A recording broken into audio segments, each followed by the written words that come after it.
اب جو ڈیبیٹرز آنے والے ہیں، جس طرح پہلے ڈیبیٹرز تھے اسی طرح سارے ہی بیسٹ ہیں، اور اب یہاں پر تشریف لائیں گے ایس بی ایس سے سید فیصل کریم، جو کہ موافقت میں دلائل دیں گے۔ ہم آزاد ہیں کیونکہ ہماری سوچ آزاد ہے، اور جن قوموں کی سوچیں آزاد ہوتی ہے، پھر چاہے ان قوم کے لوگوں کے گلوں میں توق، ہاتھ میں ہتکڑیاں، پیر میں بیڑیاں اور جسم زنجیروں سے جکڑا ہوا ہو، وہ ان اقوام سے پھر بھی لاکھ درجے بہتر ہوتی ہیں جو ذہنی غلامی کا شکار ہوں۔ جی ہاں جناب والا، ہم آزاد ہیں۔ میں اپنے اور اپنے 17 کروڑ عوام کی آزادی کے اس سے اچھی مثال اور کیا دوں کہ اب تاج اچھالے جا رہے ہیں، اب تخت گرائے جا رہے ہیں، اور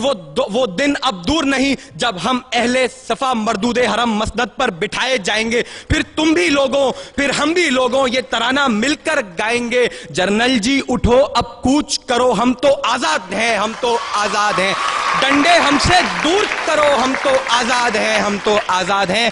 جناب صدر یہاں پہ میرے مخالف آئے، انہوں نے میری بہن عافیہ کا نام لیا۔ جی ہاں جناب صدر، میں مانتا ہوں کہ وہ تکلیف میں ہے، اسے برہنہ کر کے تشدد کا نشانہ بنایا جاتا ہے، وہ غلام ہے،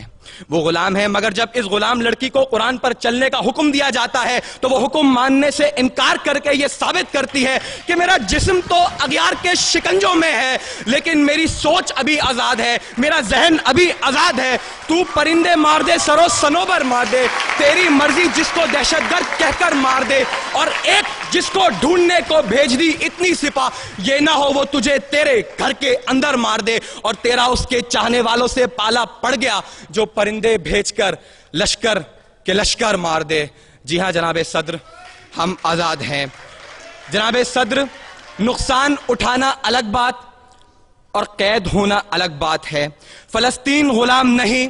اگر فلسطین غلام ہوتا تو غزہ کا بچہ بچہ تل ابیب کے یہود کے ٹکڑوں پر پلتا اور بیت المقدس کی مقدس بیٹی حیفا کے بازاروں میں بکتی، مگر آج فلسطین کا بچہ بچہ بیٹی بیٹی اسرائیلی توپ کے آگے پتھر لے کر کھڑے ہو کر یہ نعرہ لگاتے ہیں، حق ہے ہمارا آزادی، ہم لے کر رہیں گے آزادی، تو کیسے نہ دے گا آزادی، تیرا باپ بھی دے گا آزادی۔ جی ہاں جناب صدر، کشمیر غلام نہیں، وہاں گلی گلی نگر نگر کوچے کوچے ڈگر ڈگر سے آزادی کے ترانے گائے جاتے ہیں، وہاں ہر شہید کی میت کو جنت کے دولے کی سواری کہتے ہیں، اور ایسی قوم کو غلام میرے مخالفین اور ان کے ہواری کہتے ہیں۔ جناب صدر اٹھاؤ،